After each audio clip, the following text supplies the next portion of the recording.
Hello,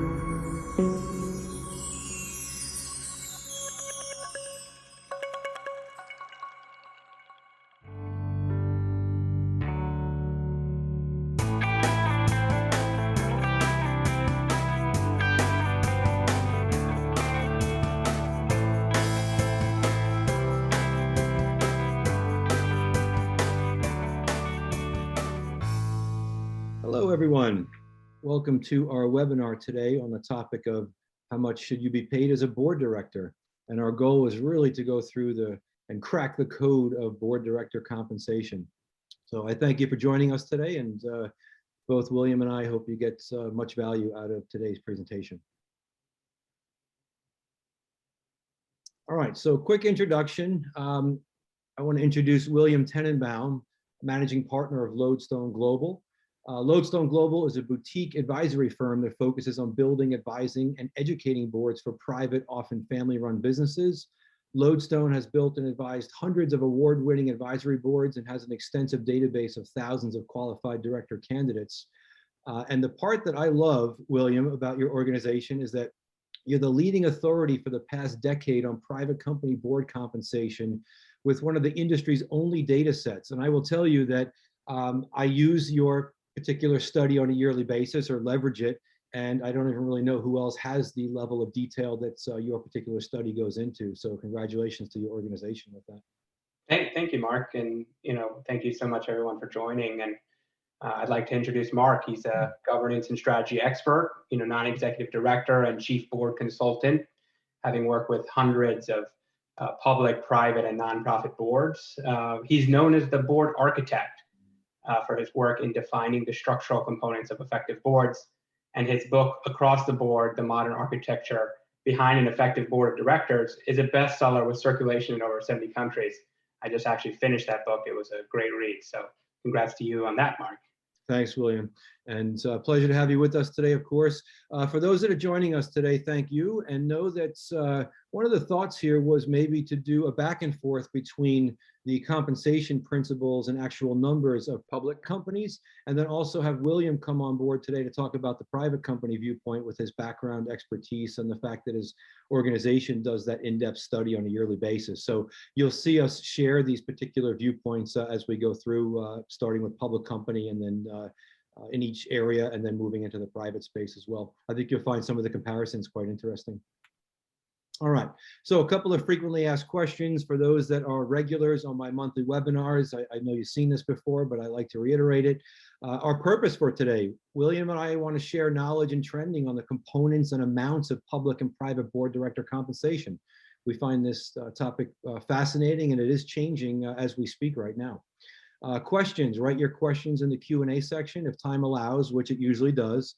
We will answer questions at the close of the presentation. If we can't get through the volume of questions, we will definitely follow up via email afterwards. The materials. Yes, the entire webinar is being recorded, and you will receive a link roughly a day or two after today's webinar with a link to that video. And I also like to include a copy of the presentation for those that also want to reference that in the future. And know that when you get access to the presentation, you'll notice additional reference links on many of the pages that are URL links. So if you want to dig a little further into some of the details or find out more about a specific topic, you're able to do that with the links in that particular PDF presentation that you'll have access to. All right. So quick thing on goals today, learning the considerations. Our hope is by the time we are done today, William and I are done today, that you've gotten or achieved an understanding of the components of board director compensation for both public and private companies. And also, your board director fair market value, right? We all want to know what we're worth, what we should be getting, and how those components actually correlate to the overall number as part of the overall compensation. And I think from what we've laid out, you'll get a good feel for this today. All right. So the path we're going to take today, again, I think this is important to understand the topics we're going to touch on. So quick introduction of who decides compensation. Where does this actually come from? Who's making these decisions? We'll do that look across public as well as private companies. We'll go into some depth on the compensation models. What are they actually considered, or what are the inputs to compensation models for public and private companies? Then we'll dig into the numbers. What do these numbers actually work out to be within those compensation model components? There's some interesting trending that we're seeing with COVID-19 and the effects of COVID-19 in the boardroom as it affects compensation and some of the packaging of that compensation. And then we'll leave you with just a few considerations of what to look for, whether you are an aspiring board member or board director, or specifically an experienced director. These are always good things to know. So we'll cover each of these areas today in depth. All right. I'm going to kick off, William. I'll talk quickly about the inputs to board compensation in the public realm. And if we look at this visually, you'll see a lot of our presentations are very visual because we like to, if you can't draw it on a single page, somebody's probably not going to follow you if you try to mention it verbally. So we try to simplify this. But in the public realm, commonly the compensation committee or remuneration committee is the one that is staying abreast of changes and trending in the board director compensation realm, and then making those recommendations or the input from giving their inputs alongside compensation consulting firms, which is big business right now, to make sure these boards are staying current with modern compensation trends. And then usually the combination of those two inputs reach the overall board for approval through their voting. But it's interesting to note that there are many outside factors currently that are playing into these inputs to public board compensation. And we'll see this through the institutional investors' say on pay, where they get I won't say it's binding, but they'll get some say on giving their input and their opinion, whether they're for or against the particular amounts that board has voted on or plans on voting on. And we also see some inputs from proxy advisory services such as ISS or Glass Lewis, which can apply pressure based on a group of investors that are brought together under the umbrella of a proxy advisory services firm. So these are inputs that weigh heavily into a board's decisioning to ensure that they are meeting what the public position is as well. So some things to consider when you're thinking about where it comes from. Yeah, and in the private side, thanks, Mark. In the private side, it's really interesting. I mean, we, as Mark mentioned at the top, we have an annual survey that looks across, hundreds of private companies and, how they set their board compensation. And what was interesting is that when we first started the conversation in the survey about a decade ago, nearly every single respondent had no data, no third-party services, no input, as Mark said, from the public side, from compensation consulting firms, because the data was largely unavailable. So most of the times the founders made the decision. It was either the CEO, the family member, perhaps some investor stakeholders making the decisions. But outside of that, not really much else. These days, still, it's surprising, but 75%, 76% actually this year still indicated that they use no data when setting their compensation schemes, which we think there's a great opportunity and still speaks to the lack of prevalence of this data, across the private side. So, again, it varies by organization, but the clients we work with, we have our input from compensation consulting firm, and it gets approved by the overall board, much like you would see in the public space. But you are seeing an increase in that data usage. It's just still in the early days. Yeah, and William, as you likely know, the public space is actually leveraging some of the data coming out of the private space as well to see what their trending is doing, which I'm sure your reports are being looked at in many of the public company areas as well right now. Sure. Okay, so if we continue down our path and we talk about the compensation models and we look at the public company data, we'll start with that first. The history behind this is quite interesting. Public company board director compensation has been readily available. It has to be disclosed, of course, so it makes the baselining and trending pretty commonplace in multiple well-known yearly board studies. There's a bunch of organizations that do this. I personally try to get my hands on this on a yearly basis and at least understand the trending before the reporting goes out, to have a handle of where the compensation models are going and what the amounts are. From an accuracy standpoint, and you'll see when William talks about this in the private space, it's a little bit different. But the prevalence of this global compensation data of public companies, it definitely allows for a larger geographic data look across multiple public company revenue size ranges. So there's definitely a lot more information in this space. William, as you'll talk about shortly, you have to go out and do a lot of this legwork, I know, to get this detail for the private space, but that's also what makes your report so valuable. Yeah. So looking further into this public company realm of compensation for the inputs, these are the 6 areas that we commonly view as the prevalent compensation areas for public company boards. So again, common types of compensation for public company board directors include some or all of these following remuneration areas. So, and I'm going to talk in a moment about trending. So let me first just mention real quick what those areas are. So we see the cash retainer, of course, the board meeting fees, specific duty and responsibility fees. We'll commonly see this area of compensation for the chairperson or the lead director, if the chairperson is indeed also the CEO. Committee chair fees, committee meeting fees, committee member fees, and then we'll talk in a moment also about equity awards, and these are commonly in the form of options or full value stock or a combination of the two. And if we look across the trending, and I've generalized this over the course of the last so many years, and I do think this is going to continue in this trajectory where if you look here, the cash retainer and the equity awards for many years have been increasing. And you'll see fees such as board meeting fees, committee meeting fees, committee member fees. These are on the downward trending due to the fact that it complicates and can add some areas, I'll say, that make the following and the trending of board director compensation a little more difficult. So it's much easier now to stick with a cash retainer and equity awards, and in some cases maybe only compensate for committee meeting fees or chairing a committee for specific areas.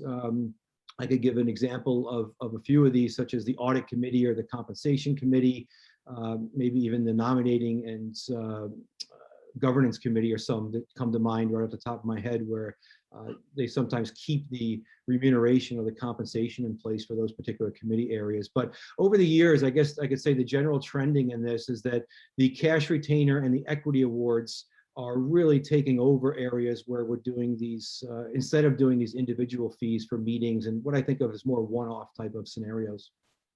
I'll get into some more detail in a moment when we talk about the actual numbers on that.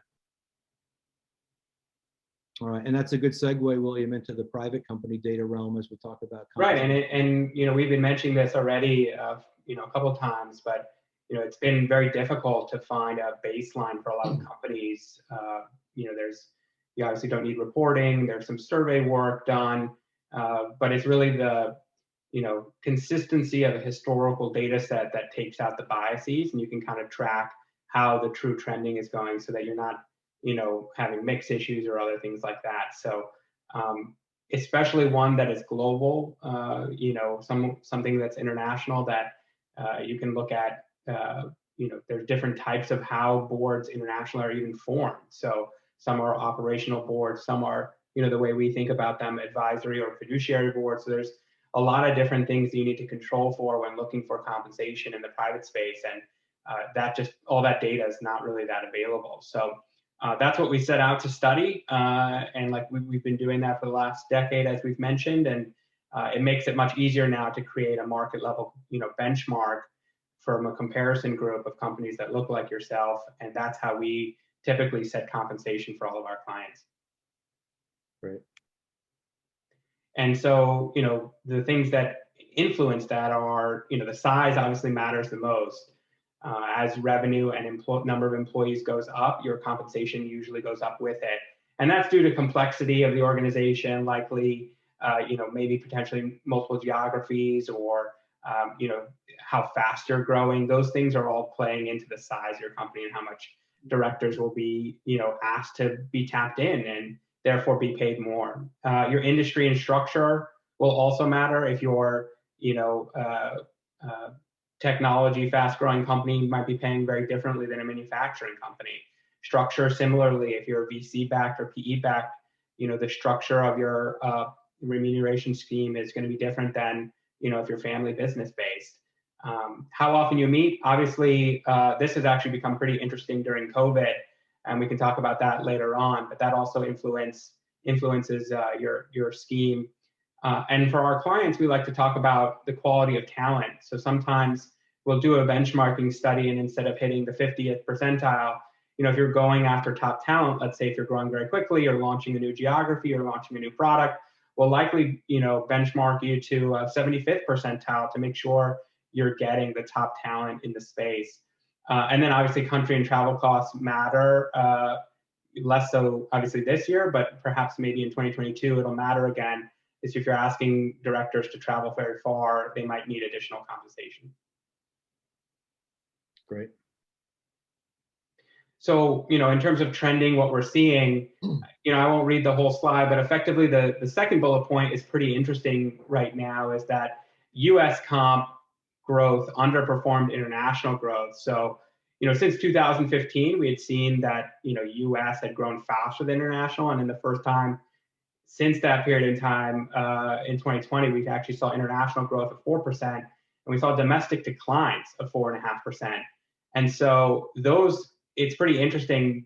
Despite that, we still see about a $7,000 pay gap between the two. But I think it was much to do with COVID and the adjustments mainly solved by US firms, which we'll talk about later on. In terms of the other points, larger companies seem to withstand the COVID-19 pressures much better than smaller companies. So they actually saw, slight declines or increases depending on which revenue ranges you're looking at, versus smaller businesses that were, larger declines.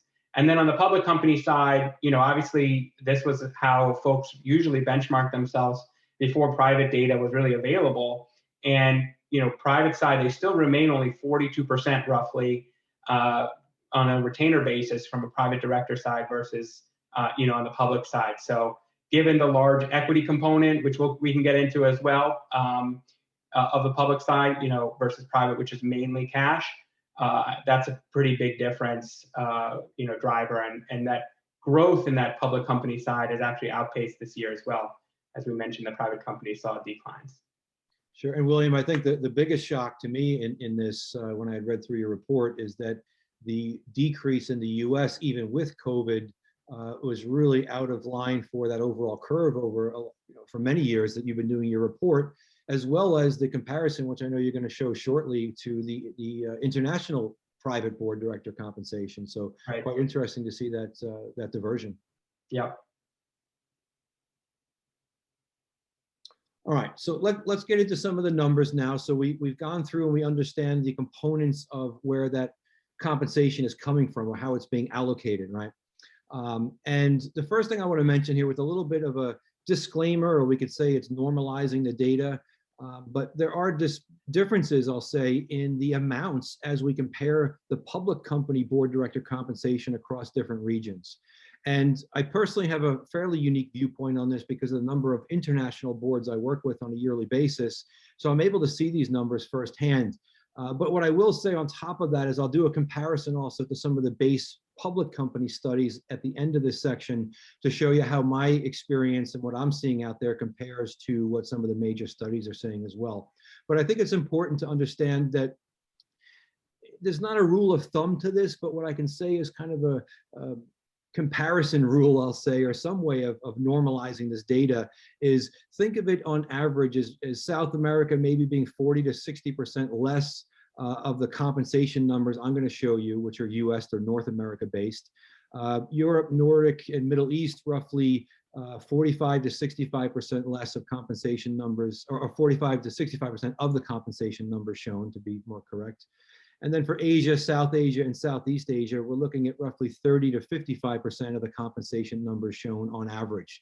Again, there's not an exact science to this. It does depend on the company, the industry, the organization size.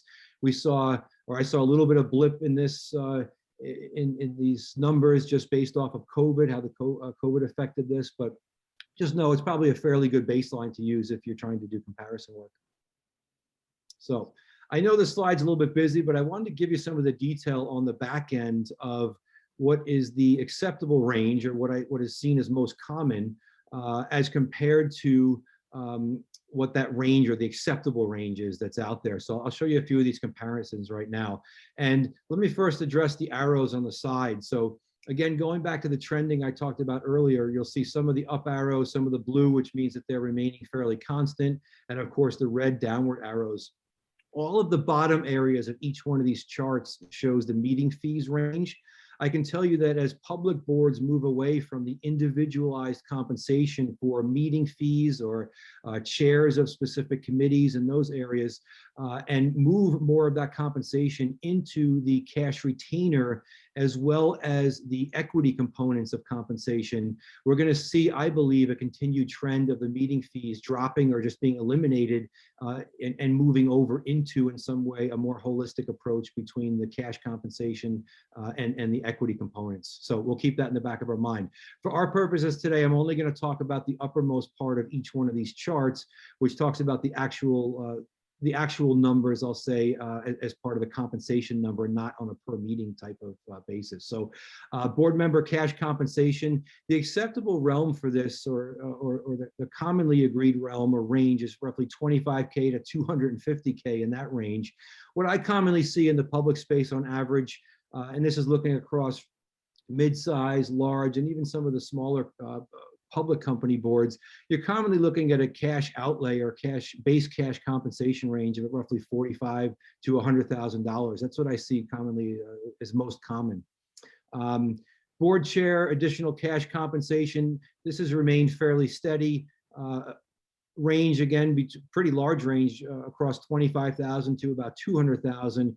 But if you really want to get a feel for this, in the boards that I've seen on a pretty large number, you're usually looking at about 50,000 to 150,000 for the board chair additional cash compensation, to put a little bit of a range on that. The lead director, again, this is common in boards where the CEO is also the chairperson. Of course, that board will appoint a lead director. That lead director is considered usually compensated for some of the additional cash compensation due to their role and increased responsibility. That range usually from $10,000 to $100,000. I usually see a range, the actual range of about $25,000 to $75,000. Again, I won't go through each of these. You know, you can reference this shortly once you have a copy of this, but this is just some of my experience in working with these organizations, and actually in some cases helping them with their remuneration models. It's helpful to give some of this information in the background. You'll see here also committee chair additional cash compensation, the range there also. And again, just remember those meeting fees. You're going to see, I believe you're going to continue to see those drop over the period of the next 5 to 10 years. And lastly, if we talk about actual numbers here, even the committee member additional cash compensation, although that range is usually between 0 and 20,000, I commonly see it maybe range between 0 and 10,000. Again, the reason you see 0 there is that in many cases that number is being rolled into an increased cash compensation number for the overall service of the board, of that particular board member. But there are some outliers in this. You'll see that audit committee members are typically paid, and they're usually paid more. And this is true of both the chair of the committee as well as the audit committee members. Now, the long-term incentives, and I'll end with this as I cover the compensation components and their actual numbers for the public company realm. Again, we're seeing in tandem to the cash outlay or the cash retainer amount increase, we're also seeing an increase in the long-term incentive areas, such as the equity components of this. So a majority of companies also, and this is pretty steady. There are a few outliers on this, but it is increasing.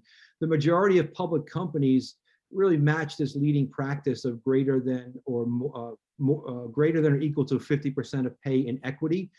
This really comes back to this being tied to the performance of the organization as a board member, and doing that through the components of compensation through the equity, whether it be in RSUs or restricted stock units or through options. So hopefully that gives you the full realm of what we're seeing right now in the trending and what my actual experience has been with the public company compensation. All right, a few other comparisons here, or looks across micro companies and large companies, pretty much in line. If you were to add some of those ranges and numbers up I gave, even though some of them are larger, you'll see that they typically follow through in this type of allocation, where they're looking at a micro company of 50 million to 500 million, are large companies that we view as 10 billion plus. You'll see that the stock options and the full value stock, of course, in the large companies, those are much higher than 50%. And in the micro companies, we are getting closer to that 50% realm. I think last I had checked, per this chart, we're looking at about 45 to roughly 47% of the compensation in either full value or stock option stocks.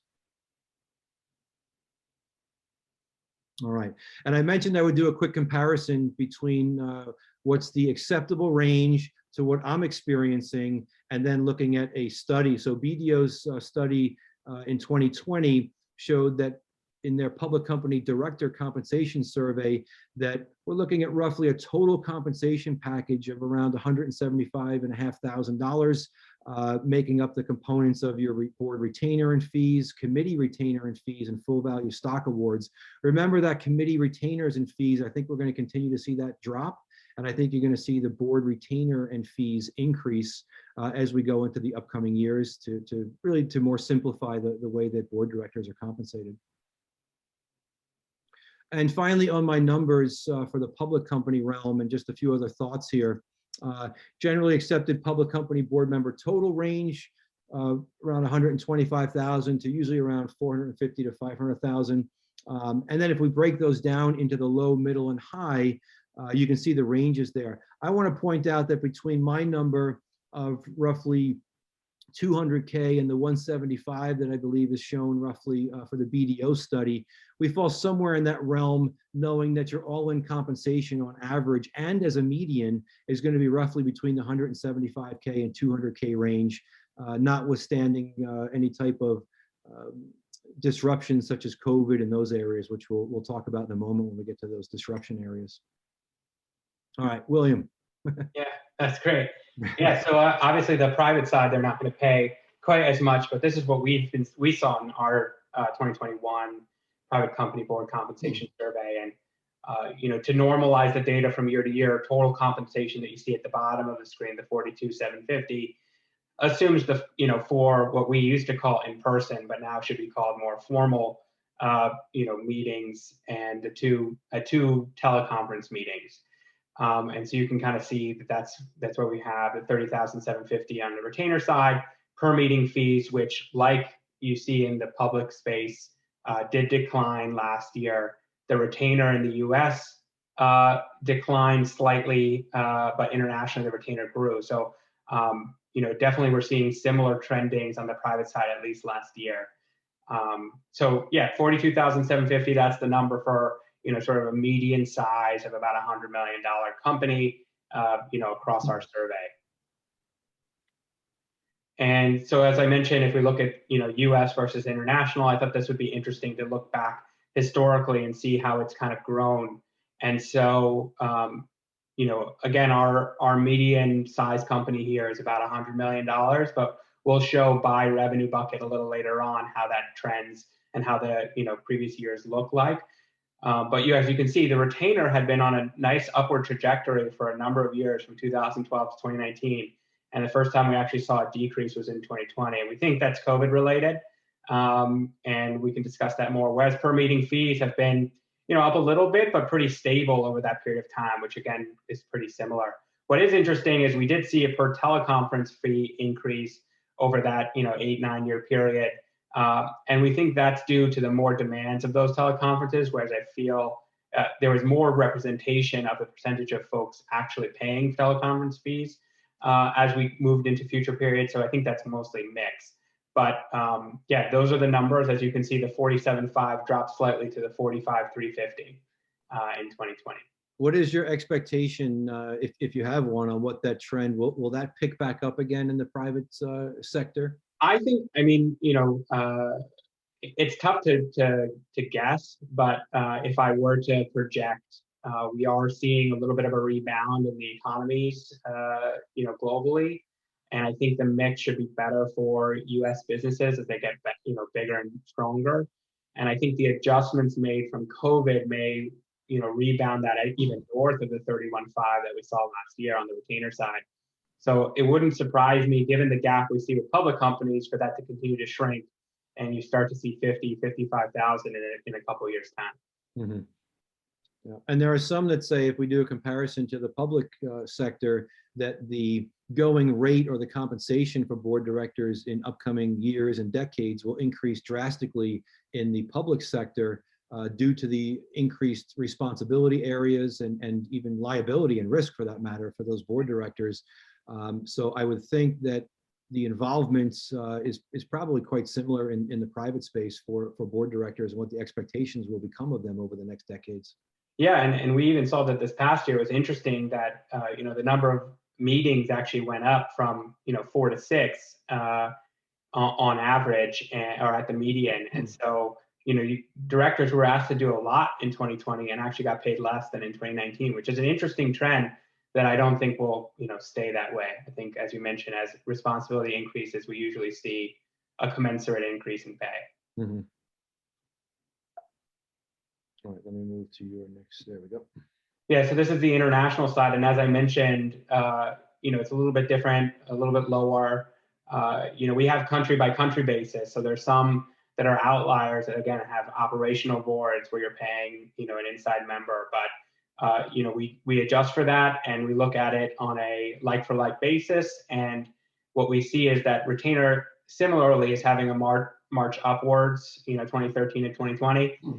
Whereas per meeting fees are actually flat from that period, have bounced around. So again, we're kind of seeing that move to the annual retainer where, all encompassing and less focus on just the per meeting fee. Mm-hmm. So this is on a by revenue bucket. As I mentioned earlier, compensation tends to scale with revenue size and business size. So as you can see, kind of in the middle, the retainer 50 to 100 million, which is in 100 to 200 million is kind of the core of the data set. And that's really in the 31 to 32.5. But as you scale up to north of $1 billion, you're getting closer to, more public company-like numbers, 53,500 in the most recent period. What is interesting to note is the dark blue box is the 2020 numbers versus the 2019 and 2018 numbers. And as you can see, the larger companies, 200 million plus, saw an increase this year compared to pretty much the rest of the data set that saw decreases. Interesting.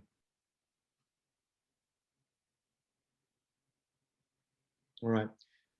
We're going to move, William, now into some of the COVID effects on board director compensation and remuneration, and then we can roll into some of the summary areas and then into some of the questions. I see we've got questions coming in as well. So what has COVID done in the public space to board directorship compensation? And what we're seeing is that there has been a reduction in cash fees as the main correlation to response to COVID.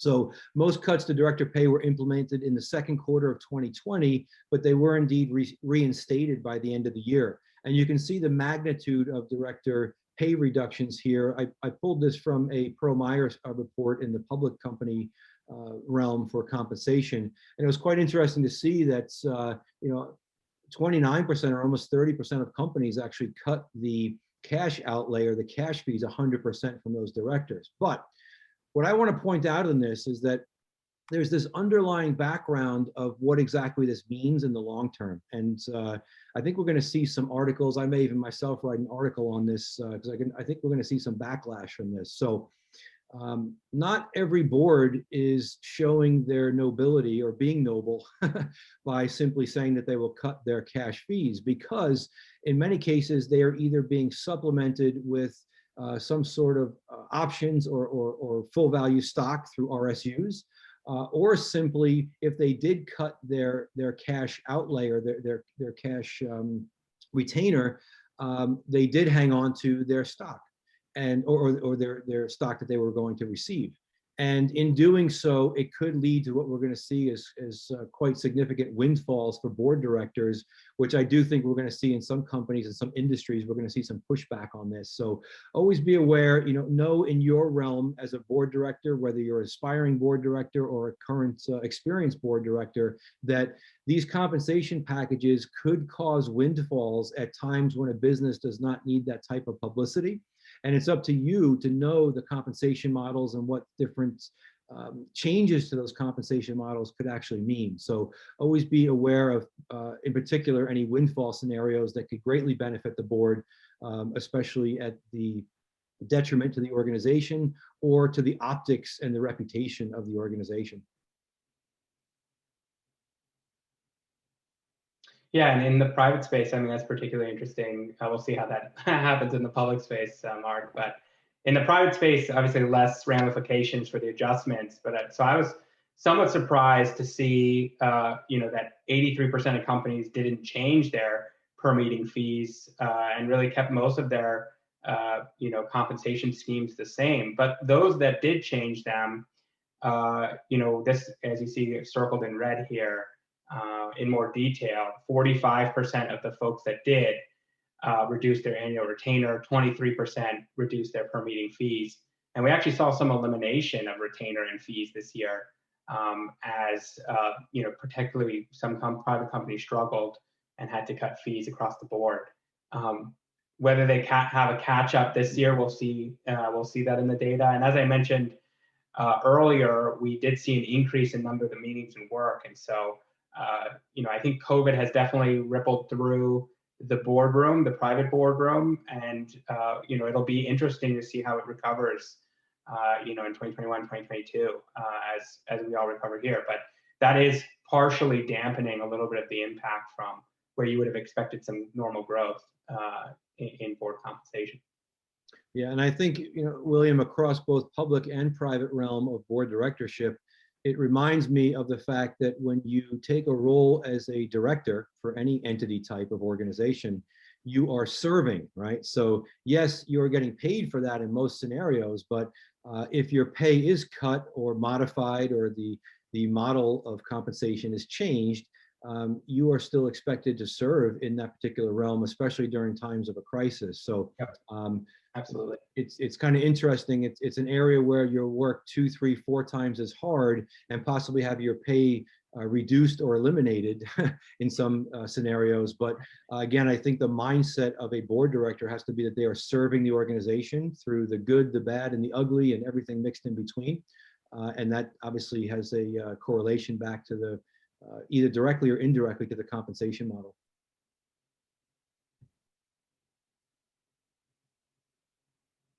All right, so we're just about ready to get to a few questions here, but just in summary, things to look out for as you, either as an aspiring director or an experienced director joining additional boards. It's extremely helpful to know how board director compensation is weighted and calculated, and know that there's trending here that we talked a little bit about today that's very important to know about. So this knowledge, as we say, is instrumental in evaluating how a company values board members and what their ability is to properly compensate for this service. Remember that there are many moving parts and sliding scales within compensation categories, right? This could be because of size of organization, industry, size of business for that matter, and even the structure of that particular board's compensation package. So be sure to weigh all of these both individually and collectively. One of the big things I notice, William, and you probably see this the same in the private space, is that the understanding board director compensation is not only about knowing how much you will be paid, but more so understanding if the board is keeping up with changing pay models and incentives. So commonly, boards employing older compensation models are also lacking in numerous other important areas of modern board operations. This is pretty par for the course right now, what I'm seeing. If a board is not up to speed on modern compensation principles, they are likely not up to speed in other areas that are important, that could even be areas that lower risk potentially for board members or the overall board. Yeah, I mean, for sure. And I think we're actually seeing that in our recruiting business as well, where, high quality directors and high performing directors, if the compensation scheme isn't set appropriately, they're not and adjusted appropriately. I mean, some companies growing from, say, a $10 million private company going to $100 million or 100 to $1 billion, and you've kept your compensation the same and you're not reviewing that annually, directors are shying away from those types of engagements these days. So, people want to be paid what they're worth. And so I think that is definitely something to be aware of as you're thinking about joining a board. Absolutely. All right, a couple of closing things, and then we'll move to our questions. Again, I welcome those on this webinar to visit my website if they're interested in packaging themselves properly for board director consideration and for opportunities. They're more than welcome to join my coaching and certification program. I think they'll find it quite valuable in making sure they're packaged correctly and have the modern board director knowledge to land the types of board seats that are compensated and for the organizations they want to serve. Yeah, and for me, thank you again for everybody joining. I'm excited to answer any questions that might have popped up. But I think for our point of view is that this is our core expertise in the private side. So if you ever want to benchmark your compensation, whether as a director or as a private company, that you want to see what you should be paying your directors, we're here to help. So please feel free to reach out. Great. Let's jump to some questions now. I'm going to read the first one here, and then I'm going to pull up the rest of them. I think the first one is for you, William. And I like this question. How do you negotiate compensation when joining a private company board?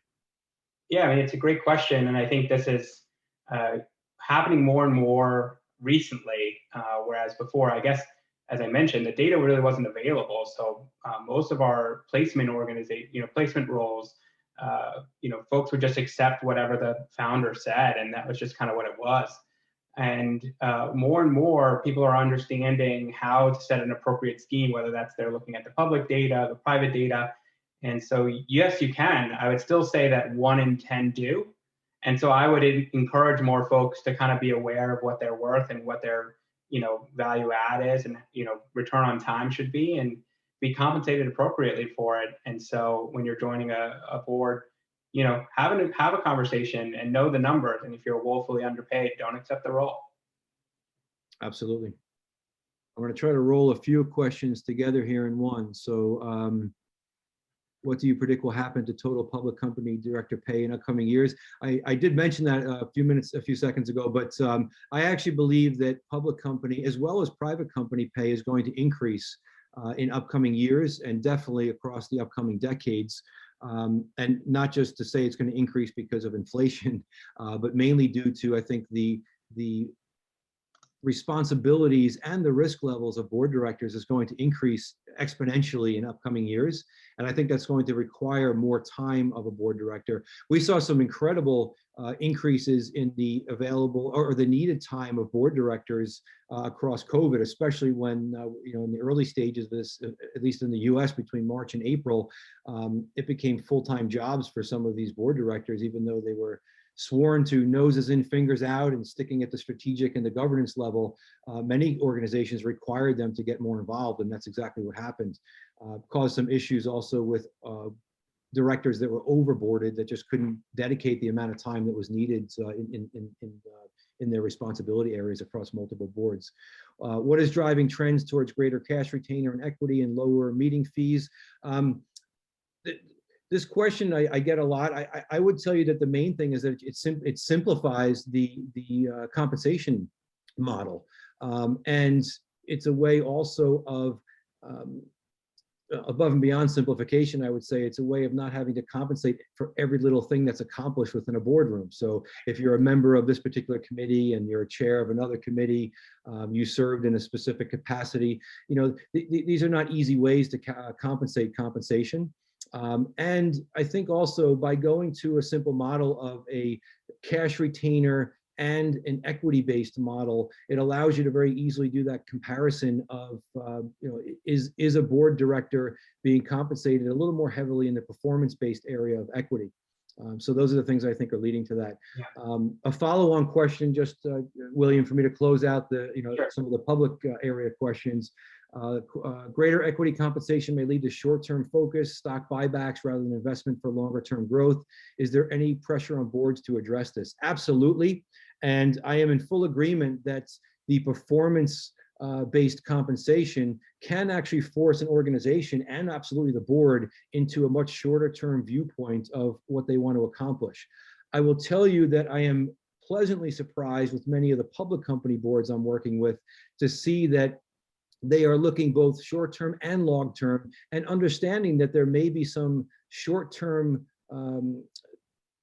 stock disruption, but they also know they're looking towards the longer term, so they're willing to make some of those sacrifices in those particular areas. Now, in saying that, you're absolutely correct that it is very possible to get stuck into that shorter-term view.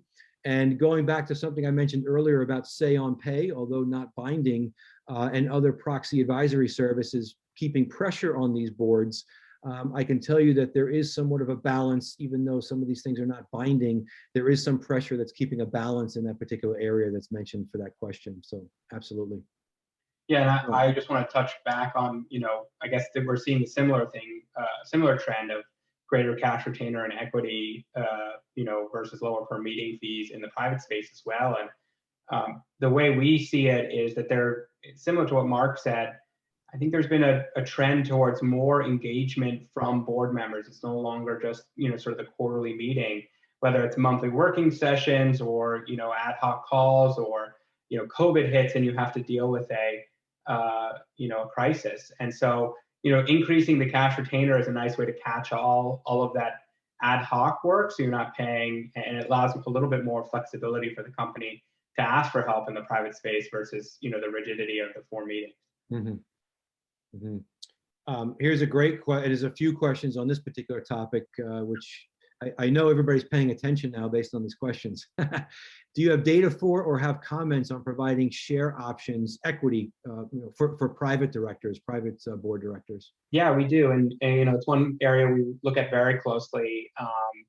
To this day, we still have, I'll give you the exact numbers, 24% of our respondents in our survey this year use some form of equity in their compensation scheme.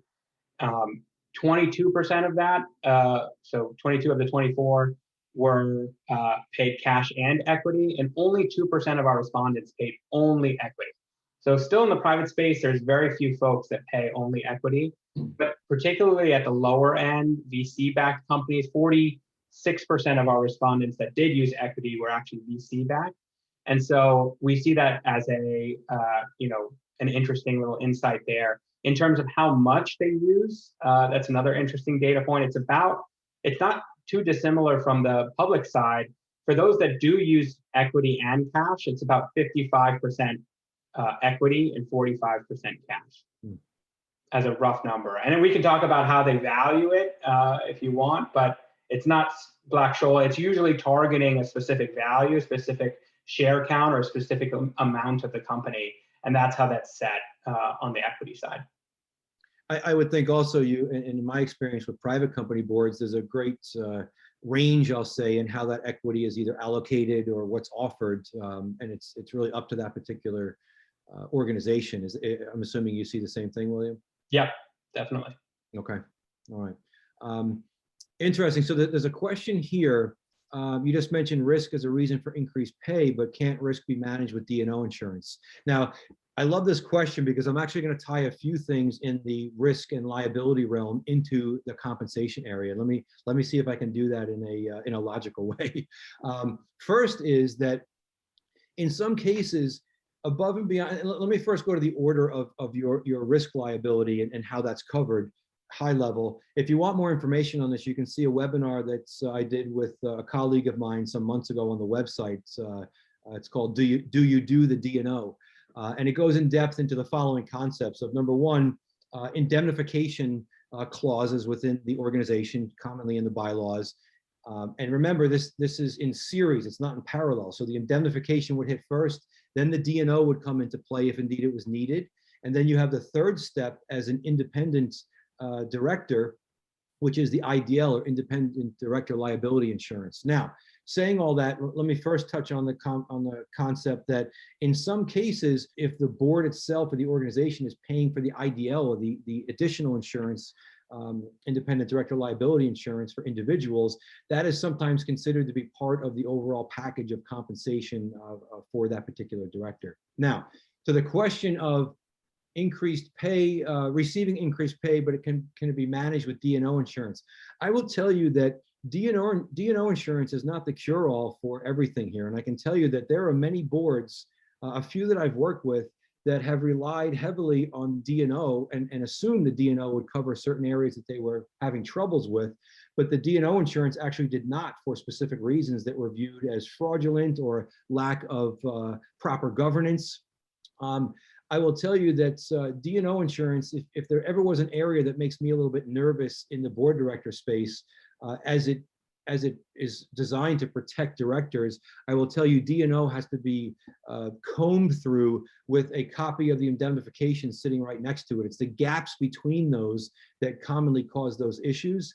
I can't stress enough in the public realm right now that above and beyond the compensation or the increases in your responsibility areas, be extremely aware of the indemnification. It's linked to your D&O insurance, and then the potential link to either you or the organization's IDL insurance policy. If equity is used in comp, is there any vesting period? I'll answer this in the public side, and then William, you can answer it in the private space. So absolutely, that's commonly why in the public space it's called RSUs, or restricted stock units. They do have a vesting period over a certain period of time. William, I'll let you answer for the private realm. Yeah, I mean, the private side, we typically set vesting similar to term. So it could be 2 or 3 year term and 2 or 3 year vesting. It's typically what we see. But once we get into that conversation, it's very specific to the certain circumstances. And I also saw a question about disparity in compensating independent versus family board members, which is a good question and one that we should talk about. We actually do track that very closely, and the numbers I'm showing you today are meant for independent directors. Family board members, it will depend if they're operating members or non-operating members. Sometimes family members may or may not attend meetings the same way. Their responsibilities might be different. And so the numbers we actually control for and I'm showing you today are all for independent directors. Now on the family side, domestically, they're typically paid either nothing, as they're paid via their operating model. So maybe they're a CEO, CFO, and they'll get paid their normal salary and bonus associated with that, and be asked to participate in board meetings from that perspective. But internationally, it's very interesting as we see very large retainers for some family businesses being paid as a way to compensate family members as if they're like a dividend from the company. And so again, it's probably a whole nother webinar about how to compensate family board members, but I thought that's a good question. Great, excellent, William, thank you. What are your thoughts on the currently remote nature of a public board director's responsibilities and whether or not this will affect pay? So we covered a little bit of the concept of during COVID times, whether it was remote or not. It obviously did affect, in many cases, a board director's pay.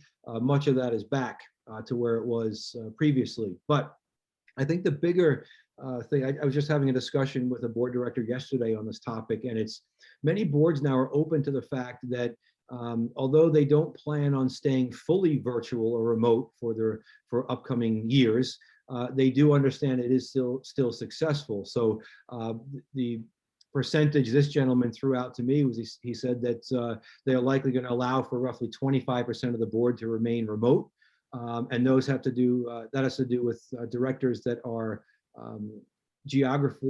their geography is somewhat further than those that are, say, US based in his particular example. But it also allowed these boards to reach out to board directors and bring them aboard when commonly they would have only looked for more local directors that were either in the country or close enough to be able to travel on a shorter distance to be available for those board meetings. So I don't think it's going to affect the pay for the long term, but I do think it's going to offer up a little more flexibility for board directors going forward. Quite frankly, I'm a fan of in-person board meetings. I think it's extremely important, especially if you're only meeting 4, 5, 6 times a year. I think that camaraderie that's built during that time frame is extremely important. You can't read the same body language or build that same level of camaraderie through Zoom or other conference calls. But yeah, I don't think it's going to affect the board director, the compensation or remuneration in any way. Okay. There's a few other questions here. I may have to answer some of these offline just based on their detail. William, I'll see if there's any more for you here. Okay. I understand from this webinar that per meeting fees in the public space are diminishing in favor of increased retainer in the public sector. Is this something you are seeing in the private sector? You touched a little bit on this, but I don't know if we talked about the trending. Are you seeing a downward trend in the compensation on a per meeting basis? Yeah, as we talked about a little bit, it's more of a flat kind of internationally, maybe a little bit up domestically, but certainly in this past year due to COVID, I think we saw some decreases on the per meeting side, and so we'll keep track of that, and maybe that is the start of a trend. I think the private space has kind of followed the public space with a little bit of a lag for a number of years. So it's possible that the same trends that we're seeing in public will start to appear, and this is just kind of year 1, year 2 of it. But if I look back over the last decade, it's been more flattish, just slightly out. Gotcha. All right. And I think based on our time, I'll do this last question here. What do you believe has been the effect of say on pay regarding director compensation? So I would assume that's directed to me for the public space. So for those maybe not familiar, just a quick primer on this. In July of 2010 in the US, the Dodd-Frank Wall Street Reform and Consumer Protection Act was passed. There was a provision in that for say on pay. Institutional investors and other organizations weighing in on the either decisions or upcoming decisions of boards and their compensation. What was the outcome of that, which although it's non-binding, meaning that a board is not required to take the advice, it is very much in the board's interest to address it and somehow, at some percentage, follow the guidance that they're getting, or at least acknowledge it, due to the fact that the public realm has become a lightning rod for activist investors, of course, and even those that can put some sort of comment on Facebook or some sort of social media platform and affect the stock of that organization. So boards have wisened up to say that we're not going to ignore this say on pay input. We're actually going to consider it in some way and maybe even act on it. So the say on pay, I believe, has had an impact, although it's not binding, I guess is what my summary is on that. William, I want to thank you very much so for joining us today. You bring a wealth of information in the private space. Always enjoyed our friendship and our ability to share and ask each other questions between the public and the private realm. Absolutely. Thank you everybody for joining today, much appreciated. And again, you'll receive a link in another day or two to not just this recorded webinar, but also to the separate presentation file, and you'll have the ability to click on some of the links that were mentioned in here if you want to drill down a little further on some of the details. So thank you once again, everybody, and look out for some of our upcoming webinars and every month, basically. So I'll see you soon. Thank you, Mark. Thank you, everyone. Bye now.